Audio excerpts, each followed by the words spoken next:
मेरी नजर लगातार उस स्क्रीन पर चील के जैसे जमी हुई थी और सामने जो नजारा चल रहा था उसने मेरी सांसों तक को जमा रखा था। मुझे अब इंतजार था उस एक पल का जो मेरी पूरी जिंदगी को बदल कर रख देता। जैसे ही उस औरत ने अपने पर्स में हाथ डाला और उस खास चीज को बाहर निकाला जिसे देखने के लिए मैंने इतनी मशक्कत की थी, कि तभी जो हुआ उसने मेरे दिमाग की सारी नसों को झंझोड़ कर रख दिया। क्योंकि वो तो मेरा नाम श्वेता है। मैं एक मिडिल क्लास परिवार से आई थी। मेरे पापा की एक छोटी सी दुकान थी और हम 3 भाई बहन थे। गरीबी और मजबूरी तो जैसे हमारे घर की दीवारों से ही दिखती थी। मैं अपने आसपास अमीर लोगों को देखती तो मेरे अंदर एक आग सी जलने लगती। पापा, मुझे ये पुराने कपड़े पहनकर कॉलेज नहीं जाना है। मेरी फ्रेंड्स मेरा मजाक बनाती हैं।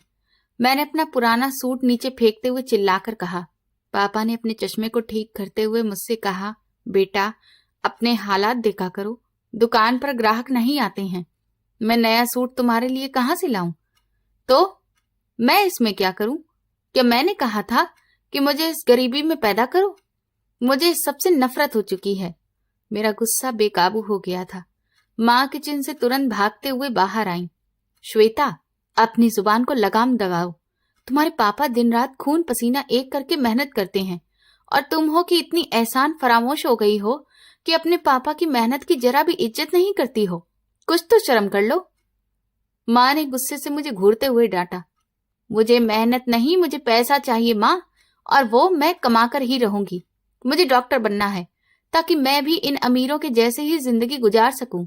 मैंने 2 टूक शब्दों में अपनी बात कही और वहीं कुर्सी पर तमतमाकर बैठ गई। चारों तरफ खामोशी पसर गई। पापा ने गहरी सांस ली और फिर मुझसे कहा, डॉक्टर बनने के लिए लाखों रुपए की फीस चाहिए होती है श्वेता। तुम ऐसा करो, नर्सिंग का कोर्स कर लो। हॉस्पिटल में नौकरी मिल जाएगी तो फिर गुजर बसर अच्छे से हो जाएगा। मेरी इतनी ही औकात है। पापा का फैसला मुझे बर्दाश्त नहीं हुआ। नर्स? वो जो लोगों की गंदगी साफ करते हैं? मैं ऐसा कभी नहीं करूंगी। ये मुझसे नहीं हो पाएगा। मैंने सख्ती से मना कर दिया। तो फिर घर बैठो और फिर चूल्हा चौका संभालो, क्योंकि मेरे पास पैसों का कोई पेड़ नहीं लगा हुआ है। पापा ने सख्ती से कहा और फिर उठकर दुकान चले गए। मेरे पास अब और कोई रास्ता नहीं था। गरीबी इंसान की अपनी खुद की कोई मर्जी नहीं होती। मैं जहर का घूंट पीकर नर्सिंग का कोर्स कर लिया। शादी भी एक ऐसे गरीब घराने में कर दी गई जहां मेरा पति अजय फलों का ठेला लगाता था। वो एक बेचारा सा और सीधा इंसान था जिसके अंदर तरक्की करने या अमीर बनने का कोई खास शौक नहीं था। अजय, आज फिर से तुम ये सड़े हुए फल घर लेकर क्यों आ गए हो? मैंने फलों को जमीन पर पटकते हुए गुस्से से कहा। अजय ने थकावट से चारपाई पर गिरते हुए माथे से पसीने को पोंछा। श्वेता, जो भी बिकता नहीं है वही मैं ले आता हूँ। भला ये भी हमारी मेहनत की कमाई ही है, इसे मैं बर्बाद क्यों करूं? गरीब आदमी हूं मैं, इतना ही कर सकता हूं। तो इससे कौन सा तुम अमीर बनते जा रहे हो? आखिर मुझे ये बताओ कि कब तक इस तरह से ठेला लगाकर सड़कों पर धक्के खाते रहोगे? अरे कुछ बड़ा सोचो, कोई दुकान डालो ताकि 2 पैसे ज्यादा कमा सको। मैंने उसके पास बैठते हुए उसे झंझोड़ने लगी। दुकान के लिए तो लाखों का किराया और पगड़ी भी चाहिए होती है। कम से कम शुक्र करो कि रोज की रोजी रोटी अच्छे से चल रही है। 2 बच्चे हैं हमारे जो स्कूल जा रहे हैं।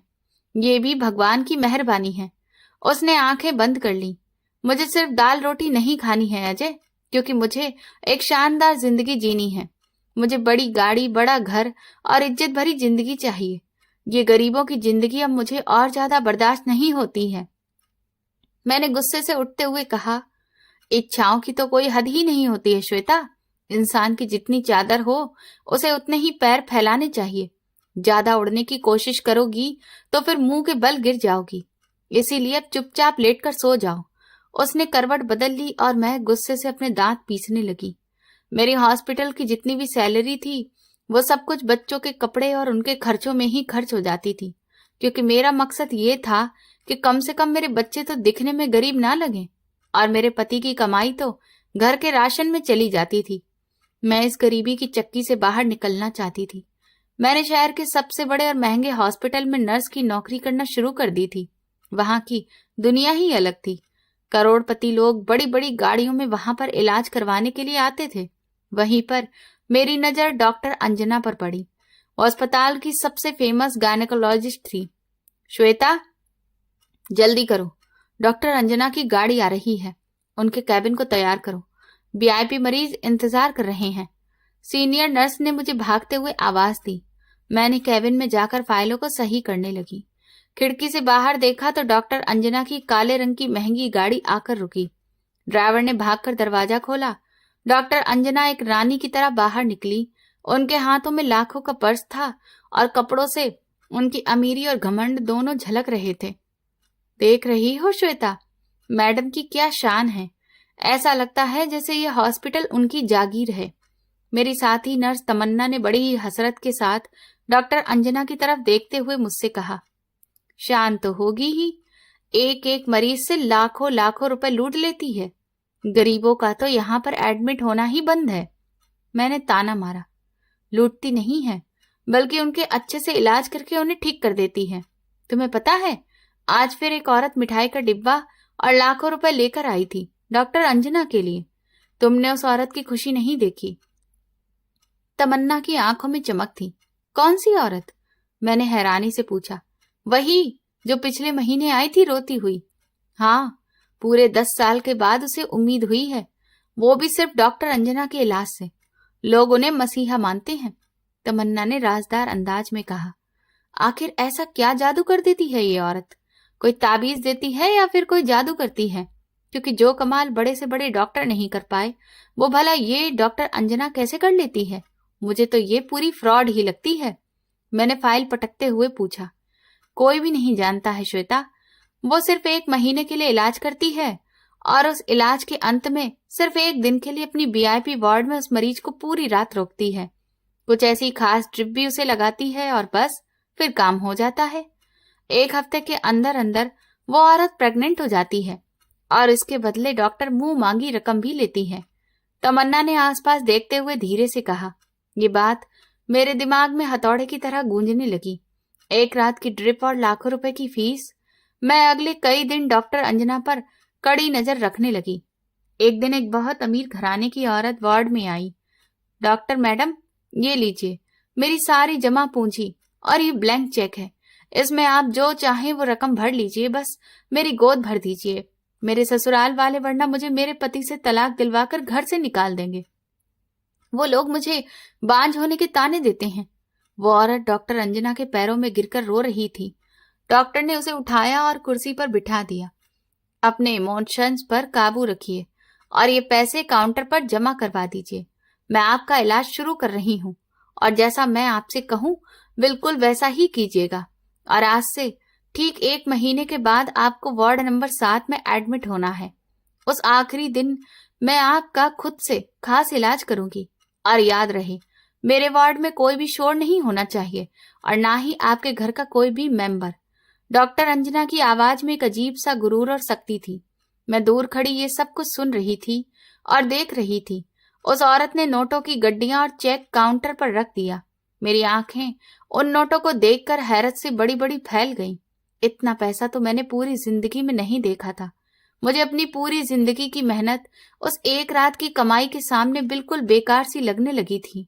धीरे धीरे 1 महीना बीतने लगा और डॉक्टर अंजना खास तौर पर अपनी निगरानी में उस औरत का इलाज करती रही।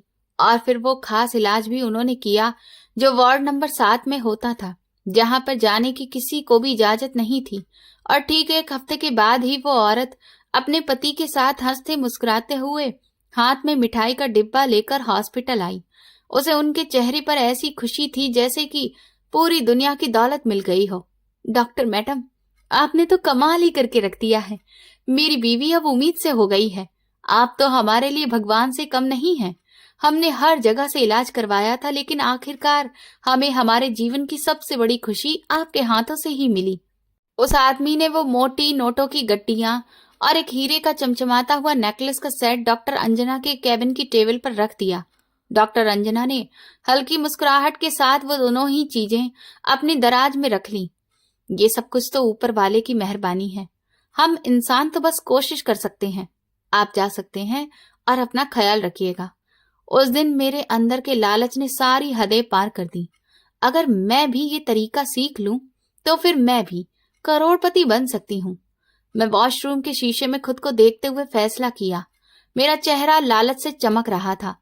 आखिर डॉक्टर अंजना ऐसा कौन सा केमिकल दवाइयों में मिलाकर देती है जो कि उसे 1 महीने या फिर ये कहूं कि उस एक खास रात में ऐसा असर कर जाता है कि ठीक 1 हफ्ते में वो औरत प्रेग्नेंट हो जाती है। यहाँ पर तो बड़े से बड़े गायनेकोलॉजिस्ट हैं, लेकिन सिर्फ यही एक डॉक्टर ऐसा क्या इलाज करती है जो लोगों को इतनी जल्दी आराम मिल जाता है, और वो भी 100% गारंटी के साथ। मेरी ड्यूटी अक्सर रात की शिफ्ट में इसी डॉक्टर के साथ होती थी। वो बड़ी ही सख्त मिजाज और उसूलों की पाबंद महिला थी। उनकी मर्जी के बिना वार्ड का एक पत्ता भी हिल नहीं सकता था। श्वेता, ये फाइल्स मेरे कैबिन में रख दो और वार्ड नंबर 7 को आज रात के लिए तुरंत तैयार करो। डॉक्टर अंजना ने मुझे कॉरिडोर में रोककर ऊंची आवाज में ऑर्डर दिया। जी डॉक्टर मैडम, मैं अभी कर देती हूँ। लेकिन आज रात वार्ड की ड्यूटी पर कौन होगा? क्या मैं रुक जाऊं आपकी हेल्प के लिए? मैंने जानबूझकर बड़ी ही मासूमियत से पूछा। डॉक्टर अंजना ने मुझे कड़क अंदाज में घूरा। उनकी आंखों की चमक ने मुझे एक पल के लिए डरा कर रख दिया था। तुम्हें मैंने कितनी बार बताया है कि रात को उस वार्ड के आसपास कोई भी भटकना नहीं चाहिए। पेशेंट को पूरी तरह से आराम चाहिए होता है और मेरा इलाज बिल्कुल अकेलेपन में ही होता है। मेरी बात समझ में आई या फिर मैं तुम्हें नौकरी से निकाल दूंगी? जी बिल्कुल मैडम, ऐसा ही होगा। मुझे माफ कर दीजिए, आइंदा से ऐसी गलती नहीं होगी। मैंने सर झुकाकर कहा, लेकिन मेरे अंदर जिज्ञासा का तूफान उठ रहा था। मैंने वो वार्ड तैयार किया, बिस्तर की महंगी चादर बदली, ड्रिप का सेट तैयार किया और फिर कमरे का टेम्परेचर भी नॉर्मल किया। वो मरीज को एक रात वहां पर रखने के लिए कहती और उस वक्त उस वार्ड में वहां कोई भी नहीं होता था। सिर्फ उस मरीज और डॉक्टर अंजना के अलावा कोई दूसरा इंसान उस वार्ड में कदम नहीं रख सकता था। वो रात भर एक ड्रिप लगाकर पेशेंट का इलाज करती थी। मैं रात भर वार्ड के बाहर चक्कर काटती रहती, लेकिन दरवाजा अंदर से लॉक होता था। किसी को भी अंदर जाने की इजाजत नहीं थी। ये सब कुछ मैं सोच सोच कर पागल हो रही थी कि भला ऐसा कैसे हो सकता है।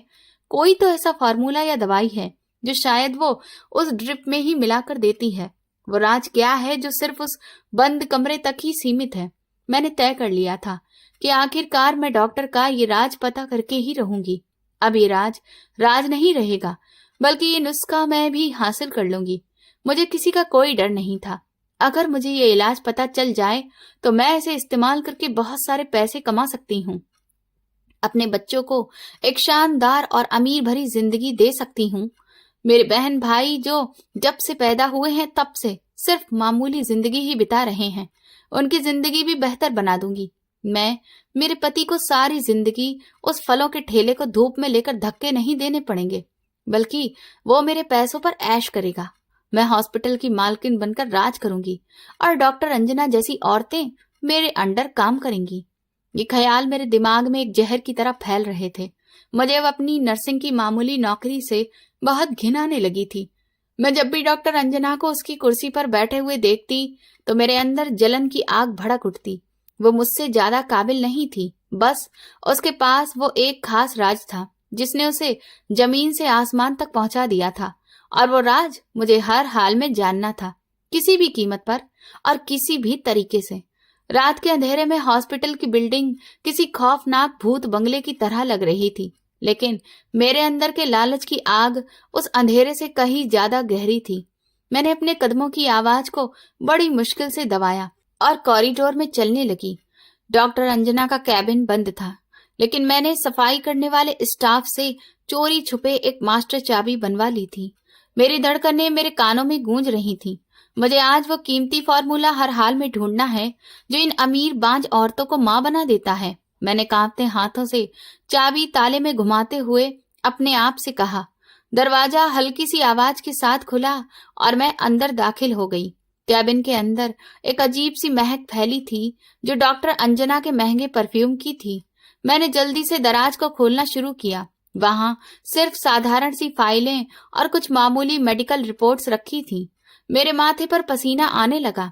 मैंने एक एक कागज को उलट पलट कर देखा, शायद कोई ऐसी डायरी मिल जाए जिसमें वो खास खुफिया फार्मूला लिखा हो। यहाँ तो लेकिन कुछ भी नहीं है। आखिर वो अपना जादुई फॉर्मूला कहाँ पर छुपाती है? मैंने फाइलों को पटकते हुए गुस्से से दांत भींचे और फिर दूसरी अलमारी की तरफ बढ़ी।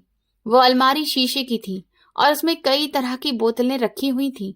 मैंने मोबाइल की टॉर्च जलाकर हर बोतल को ध्यान से देखा, लेकिन वो सब साधारण इस्तेमाल की बोतलें लग रही थीं। अचानक बाहर कॉरिडोर में किसी के कदमों की आवाज सुनाई दी और वो आवाज मेरे कानों में पड़ते ही मेरे पैरों तले से जमीन निकल गई। कोई भारी जूते पहने उसी तरफ आ रहा था। मैंने जल्दी से अलमारी बंद की और दरवाजे के पीछे छुप गई। ड्यूटी पर मौजूद गार्ड ने टॉर्च की रोशनी कैबिन के शीशे पर डाली। कुछ सेकंड मुझे सालों के जैसे महसूस हुए। मेरी सांस जैसे सीने में ही अटक गई थी। गार्ड आगे बढ़ गया और मैंने एक गहरी सांस खींचकर कैबिन से बाहर निकलने के लिए आहिस्ता से कदम आगे बढ़ाए। मुझे समझ आ गया था कि वो कीमती चीज उस कैबिन में नहीं है। अगली सुबह मैं किचन में नाश्ता बना रही थी, लेकिन मेरा दिमाग हॉस्पिटल के उस वीआईपी वार्ड में अटका हुआ था। चूल्हे पर चढ़ी हुई चाय उबलकर नीचे गिरने लगी और पूरी किचन में जलने की बदबू फैल गई। श्वेता, तुम्हारा ध्यान कहाँ पर है? सारी चाय तो बर्बाद कर दी तुमने। अजय गुस्से से किचन के दरवाजे पर खड़े होकर चिल्लाते हुए बोला। मेरे ध्यान को छोड़ो, तुम अपनी हालत पर ध्यान दो। सारी जिंदगी इसी सड़े हुए किचन में बितानी है क्या? मैंने उसे गुस्से में चाय का पतीला स्लैब पर पटका, जिससे एक जोरदार आवाज पैदा हुई। तुम्हें आखिर क्या हो गया है श्वेता? पिछले कुछ दिनों से तुम पागलों के जैसी हरकतें कर रही हो। बच्चों को स्कूल जाना है और तुम चाय को जलाकर खड़ी हो। अजय ने हैरत और मायूसी से मुझे देखते हुए अपना सर पकड़ लिया। मैं पागल नहीं हूं, मैं बस इस गरीब खाने से आजादी चाहती हूँ, और ये आजादी अब मुझे बहुत जल्दी मिलने वाली है। मेरी आंखों में एक अजीब सी चमक थी और उसके साथ ही मैंने उसे बड़ी ही ऐंठ में जवाब दिया। कौन सी आजादी? कैसी बातें कर रही हो तुम? गरीब इंसान की आजादी सिर्फ मौत के बाद ही होती है। तुम कोई गलत काम मत कर बैठना श्वेता। अजय नरमी से समझाने की मुझे कोशिश करने लगा, लेकिन उसकी आवाज में बेबसी साफ दिख रही थी। तुम मुझे अपना लेक्चर मत दो, तुम अपने फलों का ठेला संभालो और बस 2 वक्त की कमाई पर ही अपनी जिंदगी जियो। मैं अपनी किस्मत खुद बदलूंगी। मैंने 2 टूक शब्दों में उसे चुप करवा दिया और किचन से बाहर चली आई। मुझे उस इंसान की छोटी सोच पर बहुत तेज गुस्सा आ रहा था। मैंने जल्दी से कपड़े बदले और अस्पताल के लिए निकल पड़ी। अस्पताल पहुंचकर मैं वार्ड जाने की जगह सीधा फार्मेसी का रास्ता पकड़ लिया। मुझे पूरा भरोसा था कि डॉक्टर अंजना जो भी चीज पेशेंट्स को लगाती हैं, उसका कोई न कोई सुराग फार्मेसी से जरूर मिलेगा। इंचार्ज काउंटर पर बैठा हुआ हिसाब कर रहा था। उसके माथे पर लकीरें दिख रही थी। सूरज भैया, जरा मुझे डॉक्टर अंजना के वीआईपी वार्ड की दवाइयों की लिस्ट तो दिखाना। मैंने अपने चेहरे पर एक मीठी और दोस्ताना मुस्कुराहट सजाते हुए कहा। सूरज ने सिर उठाकर मुझे शक की नजरों से घूरा और रजिस्टर बंद कर दिया। तुम्हें इस लिस्ट से क्या मतलब है श्वेता? तुम्हारी ड्यूटी तो जनरल वार्ड में होती है ना? ये वीआईपी वार्ड का मामला है, तुम अपने काम से काम रखो। अरे, मुझे वार्ड नंबर 7 की ड्यूटी पर भेजा गया है। वहां पर कुछ सामान कम लग रहा है, सोचा चेक कर लूं ताकि रात को कोई दिक्कत ना हो। मैंने बड़ी सफाई के साथ झूठ बोलते हुए उसकी आंखों में आंखें डाली। सूरज ने एक पर्ची मेरी तरफ बढ़ा दी। ये लो, देख लो, वहां पर कोई सामान कम नहीं होता है, बस नॉर्मल हार्मोन्स की दवाइयां और मल्टीविटामिन ही जाते हैं। बाकी डॉक्टर मैडम खुद जाने और उनका काम खुद जाने। मेरा इन बातों से कोई भी लेना देना नहीं है। सूरज ने बेरुखी से जवाब दिया और फिर अपने काम में व्यस्त हो गया। मैंने उस पर्ची को ध्यान से पढ़ा तो उसमें सच में कोई खास चीज नहीं थी, लेकिन ये कैसे मुमकिन है? वो औरत लाखों रुपए इन मामूली दवाइयों के लिए तो नहीं लेती होगी। मैंने कॉरिडोर में आते ही अपना माथा पीट लिया। मेरे अंदर की उलझन और ज्यादा बढ़ गई थी। इसका सीधा सा मतलब ये था कि जो भी चीज उस औरत को ड्रिप में शामिल की जाती है वो फार्मेसी से नहीं आती है। वो कीमती चीज डॉक्टर अंजना अपने साथ अपने बड़े से पर्स में लेकर आती है। मेरा दिमाग तेजी से चलने लगा। मैंने एक पेशेंट के कमरे का रुख किया जो आज रात डॉक्टर अंजना की निगरानी में रहने वाली थी। वो एक करोड़पति घर की औरत थी जिसने गले में एक कीमती डायमंड का सेट और हाथों में डायमंड के कंगन पहन रखे थे। मैडम, आप तो इतनी अमीर हैं, फिर आपने विदेश से अपना इलाज क्यों नहीं करवाया? यहाँ इस अस्पताल में आप क्यों आ गई? मैंने उनका ब्लड प्रेशर चेक करते हुए बड़ी ही मासूमियत से उनके दिल का राज जानने की कोशिश की। मैडम ने एक लंबी और थकी हुई सांस ली और अपनी हीरे की अंगूठी को घुमाने लगी। पैसा तो सब कुछ नहीं होता है ना। जहां पर तुम्हें ठीक होना लिखा हो, आखिर इंसान वही आता है। मैंने सुना है कि डॉक्टर अंजना के हाथों में जादू है। वो जो भी दवा देती है उससे हर औरत की खाली गोद भर जाती है। जादू? क्या मतलब है? क्या मतलब है आपका? क्या आपको कोई खास दवा बताई है उन्होंने जो वो आज रात आपको देंगी? मेरी आंखों में जिज्ञासा की चमक आ गई और मैं उनके चेहरे के हाव भाव को बहुत ध्यान से देखने लगी। मुझे कुछ भी नहीं पता है, बस वो कह रही थी कि अब बस एक रात का इलाज और। सच कहूं तो मुझे उन पर अंधा भरोसा है। मेरी सास ने कहा था कि ये मेरा आखिरी मौका है। अगर अभी भी मैं मां नहीं बन सकी तो फिर वो अपने बेटे की दूसरी शादी करवा देंगी। ये कहकर उस औरत की आंखों में आंसू तैरने लगे और गला भर आया।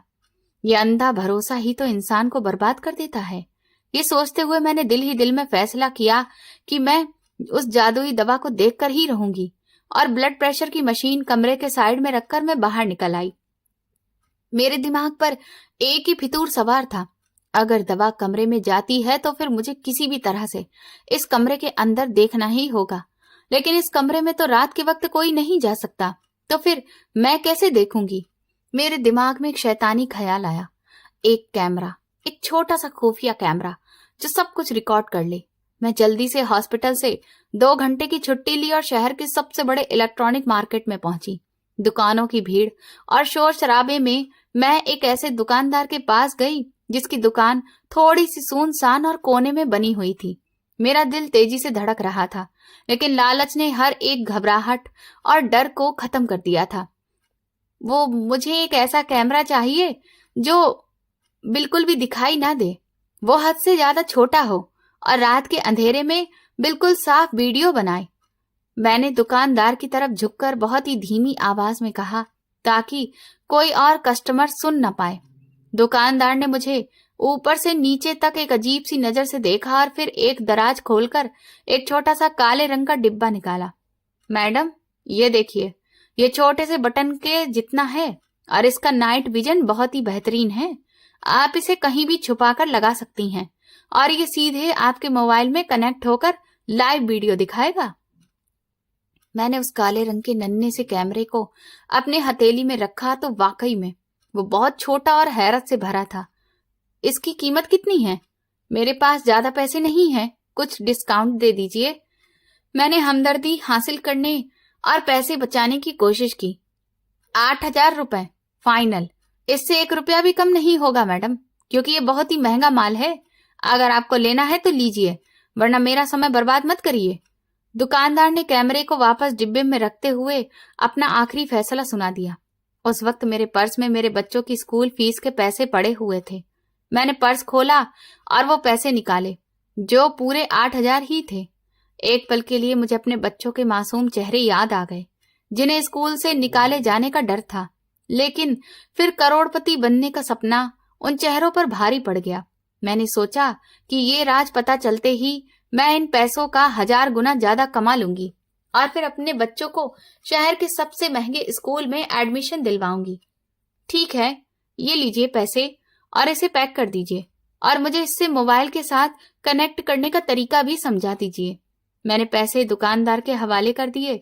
मेरे हाथ कांप रहे थे, लेकिन मुझे अपना भविष्य बहुत ही शानदार नजर आ रहा था। दुकानदार ने मुझे एक ऐप डाउनलोड करवाया और फिर कैमरा कनेक्ट करके दिखाया। घर वापस आते हुए मेरे अंदर एक अजीब सी बेचैनी और जोश भरा हुआ था। मैंने वो कैमरा अपने पर्स की सबसे अंदर वाली जेब में रख लिया था। शाम को अजय घर आया तो उसके चेहरे पर थकावट और परेशानी साफ दिख रही थी। उसके कपड़े पसीने से भीगे हुए थे। श्वेता, तुमने बच्चों की फीस जमा करवा दी थी ना? आज स्कूल से उनका आखिरी नोटिस आया था। अगर कल तक उनकी फीस नहीं गई तो वो बच्चों का नाम काट देंगे। अजय ने चारपाई पर बैठते हुए मुझसे सवाल किया।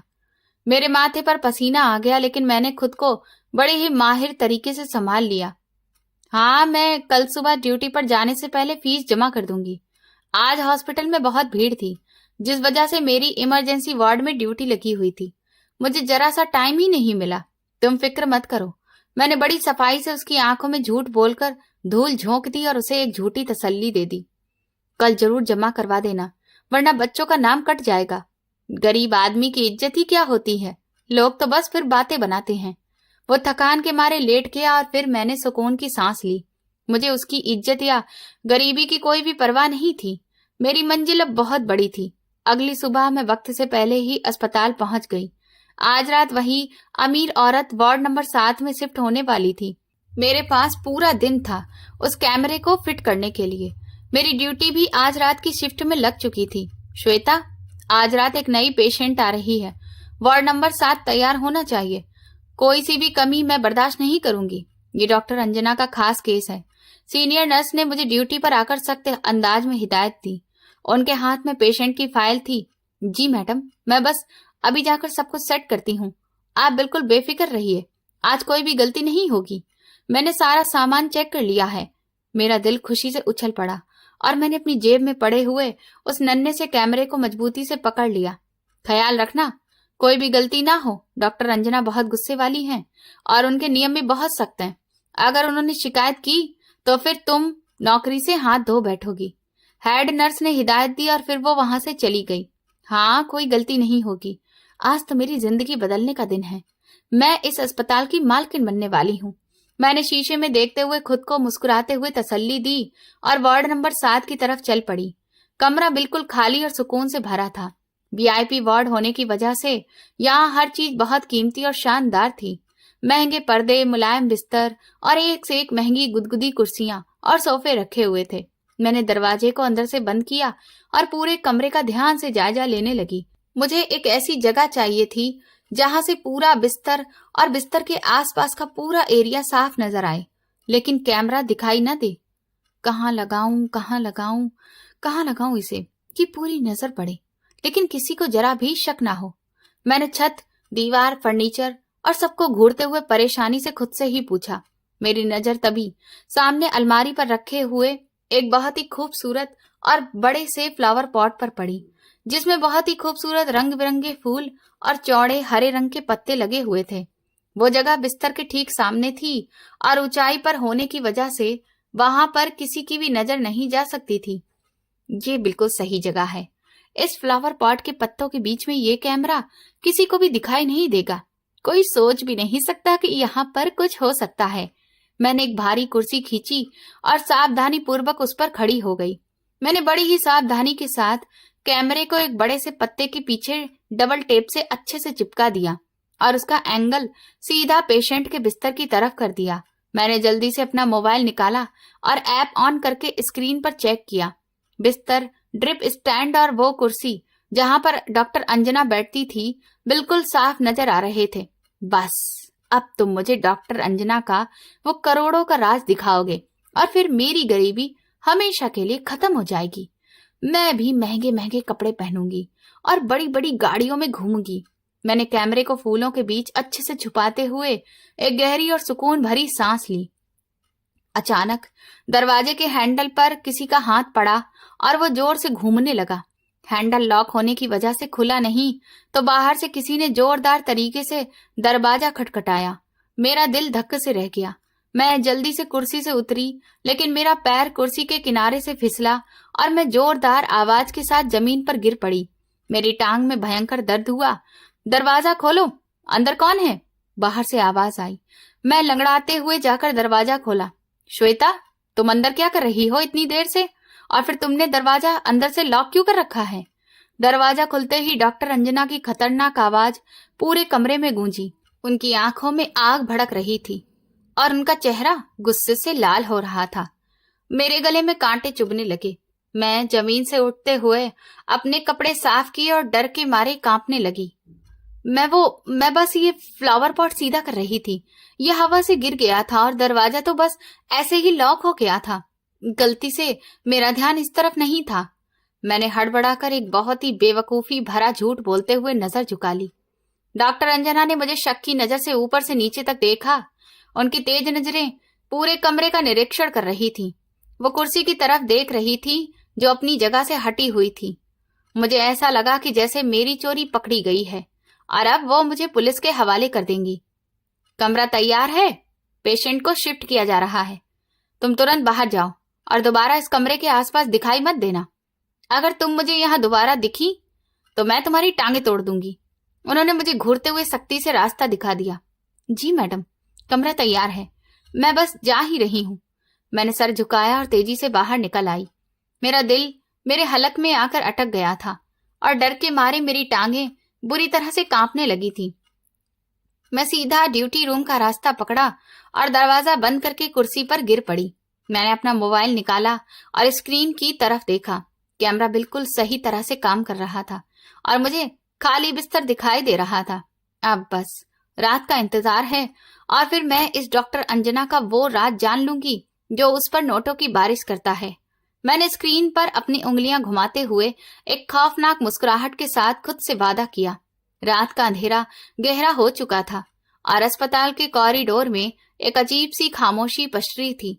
मेरी ड्यूटी नर्सिंग काउंटर पर थी, लेकिन मेरा पूरा ध्यान वार्ड नंबर 7 के बंद दरवाजे और अपनी जेब में पड़े हुए मोबाइल फोन पर था। मुझे अकेले में अपना मोबाइल चेक करना था। मैं जल्दी से वॉशरूम का रास्ता पकड़ लिया और अंदर से दरवाजा बंद कर लिया। मेरे हाथ कांप रहे थे जब मैंने अपनी जेब से मोबाइल निकाला और कैमरे वाला ऐप ऑन किया। स्क्रीन पर लोडिंग का निशान दिखने लगा था। हॉस्पिटल के उस हिस्से में इंटरनेट के सिग्नल बहुत ही कमजोर आ रहे थे। अरे जल्दी चल जाओ, मेरी किस्मत का फैसला आज इसी स्क्रीन से हो जाएगा। मैंने मोबाइल पकड़ते हुए स्क्रीन को जोर से हिलाया। मेरी सांसें तेज हो रही थीं और लालच ने मेरे दिमाग पर कब्जा कर लिया था। अचानक स्क्रीन पर तस्वीर साफ हो गई। मैंने देखा कि वो अमीर औरत इस वक्त वार्ड के महंगे बिस्तर पर लेटी थी। उसका चेहरा सफेद था और आंखों में एक अजीब सी उम्मीद और डर दिख रहा था। डॉक्टर रंजना उसके पास में ही खड़ी थी। उन्होंने अपना बहुत बड़ा सा कीमती पर्स कुर्सी पर रखा हुआ था। बस अब तुम वो जादुई दवा निकालो जो तुम इस ड्रिप में मिलाती हो और फिर वो दवा मेरी हो जाएगी। मैंने स्क्रीन के पास अपनी आंखें बढ़ाते हुए खुद से धीरे से कहा। मेरी आंखें स्क्रीन पर जमी हुई थीं। डॉक्टर अंजना ने ड्रिप स्टैंड पर लटकी बोतल उठाई और मरीज के हाथ में ड्रिप की सुई लगाई।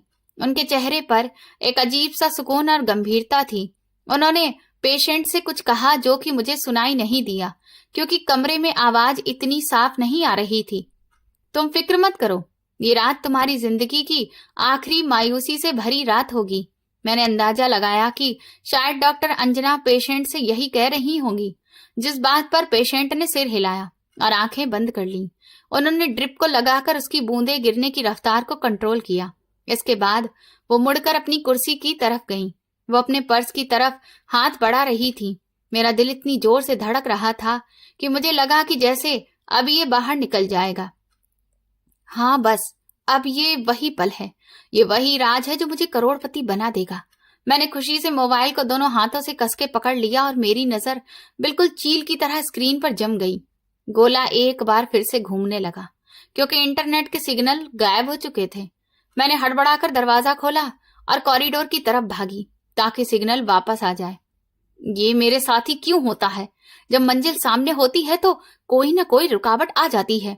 मैंने गुस्से से पैर जमीन पर मारा और मोबाइल को कॉरिडोर की खिड़की के पास लेकर गई। सिग्नल वापस आए, लेकिन तब तक ऐप डिस्कनेक्ट हो चुका था। मैंने दोबारा से ऐप ओपन करने की कोशिश की, लेकिन कैमरा ऑफलाइन दिख रहा था। शायद कैमरे की बैटरी चली गई थी या फिर वो वाईफाई से डिस्कनेक्ट हो गया था। मुझे ऐसा लगा जैसे किसी ने मेरे मुंह से निवाला छीन लिया हो। मैं मायूसी से दीवार के साथ लगकर खड़ी हो गई। कोई बात नहीं श्वेता, कमरे में रिकॉर्डर मौजूद है, वो सब कुछ रिकॉर्ड कर रहा होगा। सुबह वो तुम्हारे पास होगा। मैंने खुद को तसल्ली दी और जैसे तैसे अपने गुस्से पर काबू पाने की कोशिश की। मुझे सुबह तक अब इंतजार करना ही था। मैं वापस नर्सिंग काउंटर पर आ गई। रात का पिछला पहर शुरू हो चुका था। तमन्ना कुर्सी पर बैठी ऊँग रही थी। मैंने वार्ड नंबर 7 की तरफ देखा। वहां सन्नाटा पसरा था। वहां कोई आवाज नहीं थी और ना ही कोई हलचल। मुझे अंदर से एक अजीब सी बेचैनी खाए जा रही थी। श्वेता, तुम अभी तक जाग रही हो? जाओ, जाकर आराम कर लो। मैं जाग रही हूं ना, तमन्ना ने अपनी आंखें मलते हुए मुझसे कहा। उसकी आवाज में नींद साफ पता चल रही थी। नहीं, मुझे नींद नहीं आ रही है, तुम सो जाओ, मैं काउंटर संभाल लूंगी।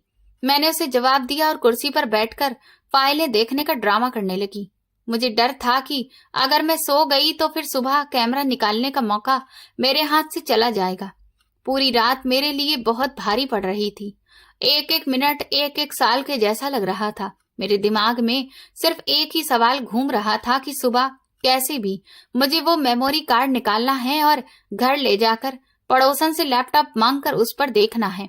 फिर मैं वो फॉर्मूला नोट कर लूंगी और फिर हॉस्पिटल से इस्तीफा दे दूंगी। मैं अपना खुद का क्लिनिक खोलूंगी और शहर के सबसे अमीर लोग मेरे पास आएंगे। मैं उनसे मुंह मांगी फीस लूंगी। मैंने आंखें बंद करके अपने शानदार भविष्य के बारे में सोचा। मेरे होठों पर एक लालची मुस्कुराहट फैल गई। सुबह के 5 बज चुके थे। हॉस्पिटल में हल्की फुल्की चहल पहल शुरू हो गई थी। सफाई वाला स्टाफ अपना काम कर रहा था। मैं बेसब्री से वार्ड नंबर 7 के दरवाजे पर नजरें जमाए हुई थी कि तभी लगभग 6 बजे के आसपास दरवाजे का हैंडल घूमा। मेरा दिल तेजी से धड़कने लगा। डॉक्टर अंजना वार्ड से बाहर आईं, लेकिन उनके चेहरे से थकावट साफ झलक रही थी। लेकिन उनकी आंखों में एक अजीब सा सुकून था। उनके हाथ में उनका वही महंगा पर्स था। श्वेता, पेशेंट को होश आ चुका है, वो बिल्कुल ठीक है। उन्हें सुबह का नाश्ता दे दो और फिर दोपहर तक डिस्चार्ज कर देना। डॉक्टर अंजना ने काउंटर पर आकर मुझे ऑर्डर दिया। उनकी आवाज में कोई भी थकान नहीं दिख रही थी। जी मैडम, मैं अभी जाकर उनका ख्याल रखती हूँ, आप बेफिक्र रहिए। मैंने बड़े ही आज्ञाकारिता के साथ सिर झुकाया। मेरी नजरें उनके महंगे पर्स पर जमी हुई थी, जिसमें करोड़ों का राज बंद था। डॉक्टर अंजना ने एक गहरी और आखिरी नजर वार्ड की तरफ डाली और फिर हॉस्पिटल के मेन गेट की तरफ निकल गईं। मैंने उनके जाने का इंतजार किया और फिर तेजी से वार्ड नंबर 7 की तरफ भागी।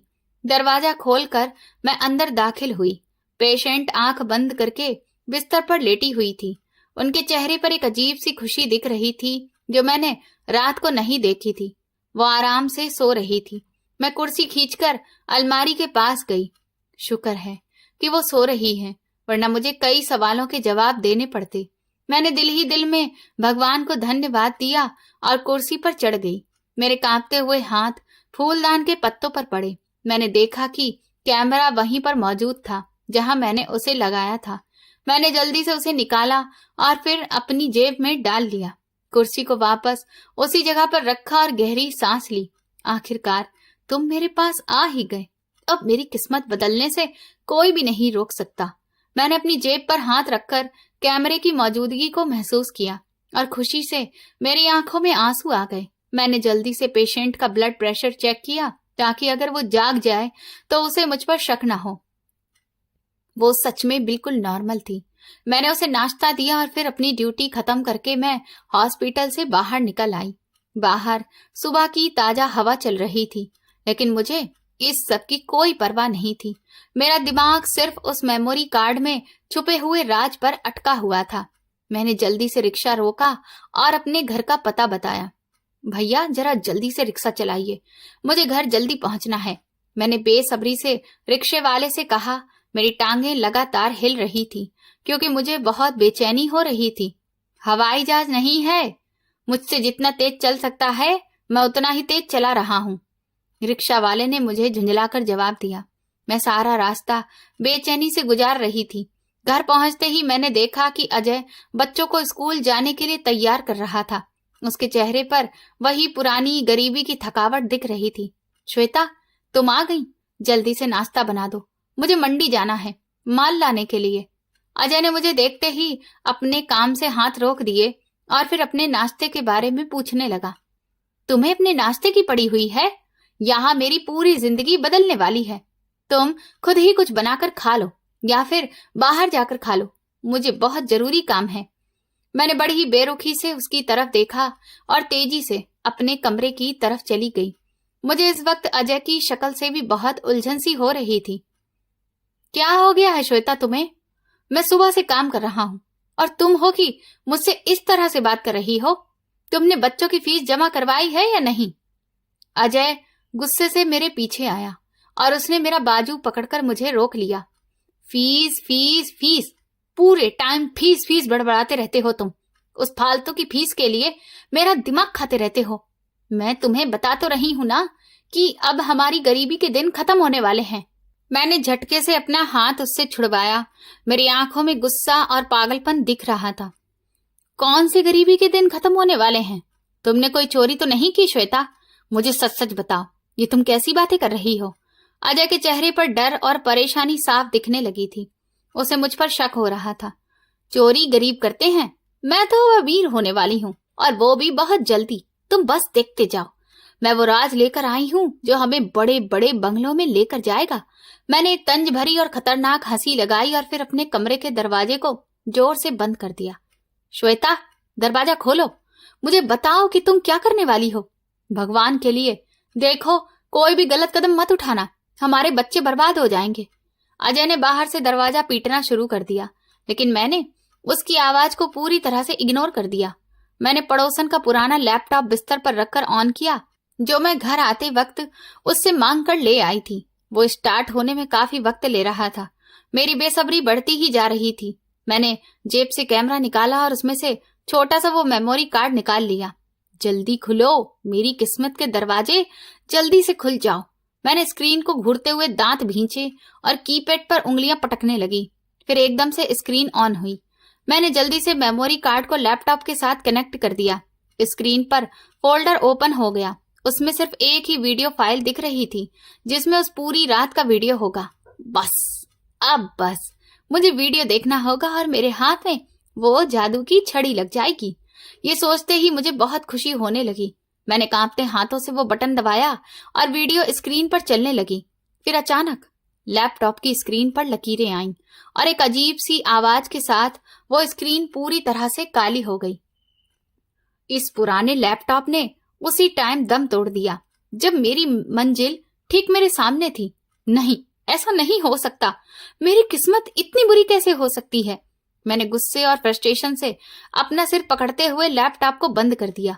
मेरा दिल चाह रहा था कि मैं इस कबाड़ लैपटॉप को जमीन पर पटक दूं, लेकिन क्योंकि ये मेरा तो था नहीं, इसीलिए मैं ऐसा नहीं कर सकती थी। श्वेता, तुम अंदर आखिर कर क्या रही हो? दरवाजा खोलो, वरना मैं दरवाजा तोड़ दूंगा। बाहर से अजय की घबराई हुई और तेज आवाज आई। वो लगातार दरवाजा पीट रहा था। मैंने गुस्से से दरवाजा खोला और उसकी तरफ जलती हुई निगाहों से देखा। तुम्हारी इस गरीबी ने मेरी जिंदगी को नरक बनाकर रख दिया है।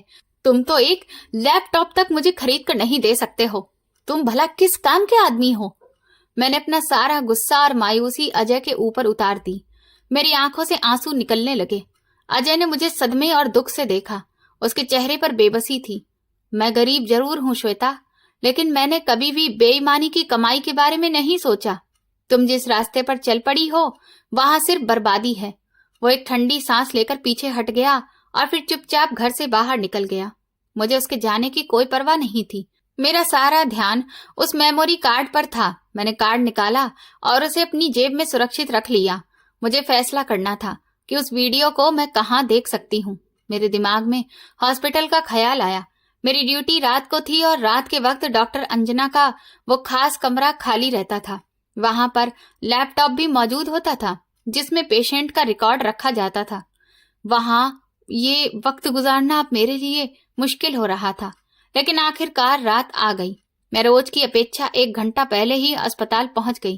कॉरिडोर में बिल्कुल सन्नाटा पसरा था। मैंने इधर उधर देखा और फिर तेजी से डॉक्टर अंजना के उस खास कमरे में दाखिल हो गई और दरवाजा अंदर से लॉक कर लिया। कमरे में गहरा अंधेरा था, सिर्फ लैपटॉप की स्क्रीन की हल्की रोशनी थी। मैंने जल्दी से कार्ड रीडर लगाया और ये सोचते हुए वीडियो रिकॉर्डिंग खोली कि अब तो मैं कामयाब हो ही जाऊंगी। मेरा दिल बहुत तेजी से धड़क रहा था। मैंने देखा कि एक बांझ औरत बिस्तर पर लेटी हुई है और डॉक्टर अंजना उसे ड्रिप लगाकर एक साइड पर होकर बैठ गई। कुछ देर के बाद कमरे की लाइट धीमी हो गई और वो धीरे धीरे अपनी कुर्सी से उठी और अपने पर्स की तरफ बढ़ी। ये सब देखकर मेरा दिल बहुत तेज धड़क रहा था। आखिर इस पर्स में से ऐसी क्या चीज निकलेगी? क्या कोई दवाई होगी या फिर कोई जादुई चीज जिससे यह औरत प्रेग्नेंट हो जाएगी? मैं स्क्रीन को पूरे ध्यान से देख रही थी। उस वक्त मैं ये भी भूल चुकी थी कि कोई मुझे देख भी रहा है या नहीं। क्योंकि उस वक्त मैं अपने राज के बिल्कुल करीब आ गई थी। मैं पूरे ध्यान से देख रही थी कि तभी डॉक्टर ने पर्स खोला। जब उसने पर्स पर हाथ रखा तो मेरा दिल जैसे रुक गया। बस अभी मुझे पता चल जाएगा, हो सकता है कोई खास चीज हो। मेरे दिल में तरह तरह के सवाल आ रहे थे और उनके जवाब मैं खुद ही दे रही थी।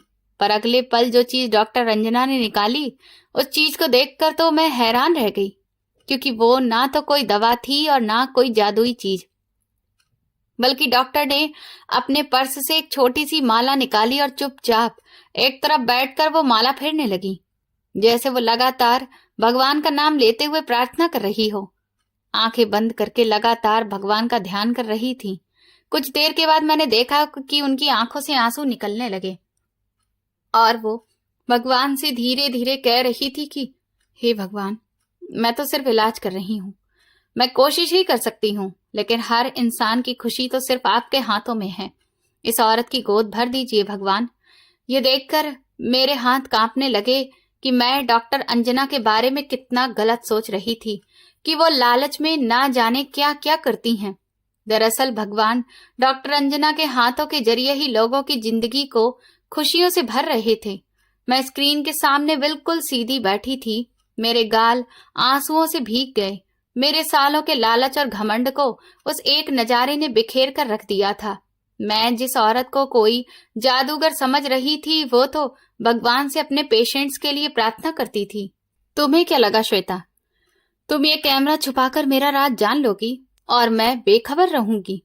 एक ठंडी और गरजदार आवाज ने मेरे पैर जमा दिए थे। मैंने कांपते हाथों से लैपटॉप की स्क्रीन बंद करने की कोशिश करने लगी, लेकिन एक बड़ा हाथ मेरे कंधे पर रख चुका था। रात के इस पहर हॉस्पिटल का ये खास कमरा मौत जैसी खामोशी में डूबा हुआ था। मुझे ऐसा लगा जैसे मेरी सांस उखड़ रही थी। मैंने पलटकर उसके चेहरे को देखा तो मेरी आंखें डर के मारे फटी की फटी रह गईं। सामने डॉक्टर रंजना खड़ी थी। मैं तो सिर्फ सच जानना चाहती थी डॉक्टर मैडम। मेरे गले से बड़ी मुश्किल से आवाज निकली और मैं वहीं धड़ाम से जमीन पर नीचे बैठ गई। सच की कीमत चुकाने के लिए तैयार हो, क्योंकि तुमने मेरी प्राइवेसी में दखल अंदाजी की है और अब तुम जानती हो ना कि मैं चाहूं तो तुम्हें सीधा जेल भिजवा सकती हूँ। डॉक्टर अंजना ने मुझे गुस्से से झंझोड़ा। उनकी आंखों में सख्ती थी, लेकिन इसके साथ ही एक अजीब सी मायूसी भी थी। मुझे जेल मत भेजिए मैडम, मैं अंधी हो चुकी थी अपने लालच में। मेरे दिमाग पर जैसे लालच छा गया था। मुझे ऐसा लगा कि जैसे आपके पास कोई खास फॉर्मूला है जो आप रात के अंधेरे में पेशेंट्स को देती हैं। मैं उनके पैरों में गिरकर रोने लगी। मेरा सारा घमंड मिट्टी में मिल चुका था। डॉक्टर अंजना ने एक लंबी सांस ली और मुझे उठाकर जबरदस्ती कुर्सी पर बिठाया। जिस राज को तुम पैसे कमाने का तरीका समझ रही थी, वो दरअसल कोई खास इलाज नहीं, मेरी मेहनत, मेरा एक्सपीरियंस और मेरा भगवान पर भरोसा है। मैं भगवान पर पूरा भरोसा करती हूँ और उसी भगवान ने मुझे इन पेशेंट्स के लिए सिर्फ एक जरिया बनाया है, जबकि सूनी गोद को भरने वाला तो भगवान है। ये सब कुछ भगवान के हाथ में ही होता है, इंसान तो सिर्फ इलाज कर सकता है। उनकी आवाज अब नरम हो चुकी थी, लेकिन उनकी ये नसीहत मेरे दिल को चीर रही थी। लेकिन आप इन अमीर औरतों से लाखों रुपए फीस क्यों लेती हैं? मैंने खुद आपको उनको आपके ऊपर नोटों की बारिश करते हुए देखा है। मेरे अंदर का वो आखिरी सवाल जो अभी भी मुझे उलझा रहा था, मैंने रोते हुए पूछ लिया। डॉक्टर अंजना ने अपनी कुर्सी खींची और ठीक मेरे सामने बैठ गईं। उनके चेहरे पर एक अजीब सा सुकून आ गया। तुम्हें पता है श्वेता, मैं जो पैसे इन पेशेंट से लेती हूँ वो खुद पर खर्च नहीं करती हूँ। मैं आज भी सिर्फ अपने हॉस्पिटल की सैलरी पर ही अपने खर्चे पूरी करती हूँ। मेरी वो महंगी गाड़ी और बंगला मेरे पति का है, मेरी खुद की कमाई का नहीं है। उन्होंने मुझे वो सच बताया जिसने मेरे पैरों तले से जमीन खींच ली। तो फिर वो लाखों रुपए कहाँ जाते हैं मैडम? मैंने हैरत से आंखें फाड़कर उनकी तरफ देखा। मुझे अपने कानों पर भरोसा ही नहीं हो रहा था। वो पैसे अनाथ बच्चों और विधवाओं के केंद्र में जाते हैं, जो सेंटर मैंने अपने नाम से नहीं बल्कि अपने बच्चों के नाम पर खोला है। मैं अमीरों की दौलत उन गरीबों तक पहुंचाने का एक जरिया हूं जिन्हें समाज भुला देता है। डॉक्टर अंजना के चेहरे पर एक सुकून भरी चमक थी, जिसे मैं आज तक घमंड समझती रही थी। ये सुनकर मेरी आत्मा कांप गई। मुझे अपनी गलत सोच पर बहुत शर्मिंदगी हो रही थी। मैं अपने पति को उसकी ईमानदारी की कमाई पर ताने देती थी। मैं उसकी मेहनत की कमाई को बेकार समझती थी और दूसरी तरफ यह औरत लाखों कमाकर भी एक साधारण सी सैलरी पर अपना गुजारा कर रही थी ताकि अनाथों का पेट पाल सके। मुझे माफ कर दीजिए डॉक्टर अंजना, मुझे भगवान के लिए माफ कर दीजिए। मैं एक बहुत ही गिरी हुई औरत हूँ। मैंने अपनी ईमानदारी की कमाई को ठुकराकर बेईमानी की कमाई का रास्ता चुना था। मैंने अपने दोनों हाथ जोड़कर उनके सामने गिड़गिड़ाना शुरू कर दिया। मेरे आंसू रुक नहीं रहे थे। माफी मुझसे नहीं, भगवान से मांगो श्वेता। उन्होंने तुम्हें इतने अच्छे बच्चे और एक बेहतरीन पति दिया है, लेकिन तुम इन सब अच्छी चीजों को छोड़कर दूसरों की धन दौलत को देखकर अंदर ही अंदर कुढ़ती रही। याद रखो श्वेता, जो इंसान अपनी चादर से बाहर पैर फैलाता है वो हमेशा ठोकर खाता है। डॉक्टर अंजना ने मेरे सिर पर हाथ रखा। उनका वो एहसास मेरे अंदर बैठे हुए सारे लालच को बाहर निकालकर फेंक रहा था। मैंने तो कैमरा उसी रात देख लिया था जब तुम गिर गई थी, लेकिन मैंने तुम्हें मौका दिया कि तुम खुद अपनी आंखों से सारी सच्चाई देखो ताकि तुम्हारा जमीर जाग जाए। अगर मैं तुम्हें उसी दिन निकाल देती तो फिर तुम किसी और अस्पताल में जाकर यही घटिया हरकत करती। डॉक्टर अंजना ने मेज पर रखा हुआ वो छोटा सा कैमरा मेरी तरफ सरका दिया। मुझे अब समझ में आ गया था कि वो सब कुछ जानती थी, लेकिन उन्होंने मुझे मेरी ही नजरों में गिरने के लिए ये सब करने दिया। उस दिन मैंने सच्चे दिल से भगवान से माफी मांगी और फैसला किया कि अब मैं कभी किसी के बारे में गलत नहीं सोचूंगी। मैंने उसी वक्त अपने पति को फोन किया, रोते हुए उसे अपने हर बुरे व्यवहार, हर एक तंज की माफी मांगी। मैंने उसे बताया कि वो एक बहुत ही बेहतरीन इंसान है जो ईमानदारी की कमाई में खुश रहता है। अजय ने मेरी आवाज सुनकर मुझे तसल्ली दी और कहा कि वो मुझसे बिल्कुल भी नाराज नहीं है। मुझे ये सब सुनकर और देखकर ये पूरा भरोसा हो गया कि सच में मेरे पास भले ही पैसे कम थे, लेकिन मैं भी इस दुनिया की खुशकिस्मत औरतों में से एक थी, क्योंकि मेरे पास इतना अच्छा पति था जिसने मेरी इतनी तंज भरी बातों के बावजूद भी मुझे इतनी आसानी से माफ कर दिया। मैं अब अपनी ईमानदारी की कमाई में ही सुकून की जिंदगी जीना सीख लिया है और अब मुझे भगवान से कोई शिकायत नहीं है। दोस्तों, आज की कहानी हमें सिखाती है कि इंसान को कभी भी लालच और शॉर्टकट के चक्कर में नहीं पड़ना चाहिए, क्योंकि जल्दी अमीर बनने की चाह अक्सर इंसान को गलत रास्ते पर ले जाती है और उसका नुकसान कर देती है। सच्ची सफलता हमेशा मेहनत, ईमानदारी और धैर्य से मिलती है, ना कि किसी चालाकी या गलत तरीके से। इसीलिए इंसान को हमेशा सही रास्ता चुनना चाहिए और दूसरों की सफलता देखकर जलने की बजाय खुद मेहनत पर भरोसा करना चाहिए, क्योंकि अंत में सच्चाई और ईमानदारी ही इंसान को असली खुशियां और सम्मान दिलाती है। दोस्तों, अगर आपको ये कहानी पसंद आई हो तो कमेंट करके जरूर बताएं कि आपको ये कहानी कैसी लगी और आप किस शहर से ये कहानी सुन रहे हैं। आपकी एक एक कमेंट मुझे आगे और अच्छी कहानियां लाने की हिम्मत देता है। वीडियो को लाइक जरूर करें, चैनल को सब्सक्राइब करना ना भूलें और अगर आपको मेरी मेहनत पसंद आई हो तो मुझे स्टार देकर अपना प्यार और सपोर्ट जरूर दिखाएं, ताकि मैं आपके लिए ऐसी ही शानदार कहानियां लाती रहूं। इस कहानी के सभी पात्र, घटनाएं और स्थान पूरी तरह से काल्पनिक है। इसका किसी भी व्यक्ति, स्थान या घटना से कोई संबंध नहीं है। इस कहानी का उद्देश्य केवल मनोरंजन करना है, किसी की भावनाओं को ठेस पहुंचाना नहीं। यदि किसी भी पात्र या घटना की समानता किसी व्यक्ति, वास्तविक व्यक्ति या घटना से होती है तो उसे केवल एक संयोग ही माना जाए। धन्यवाद।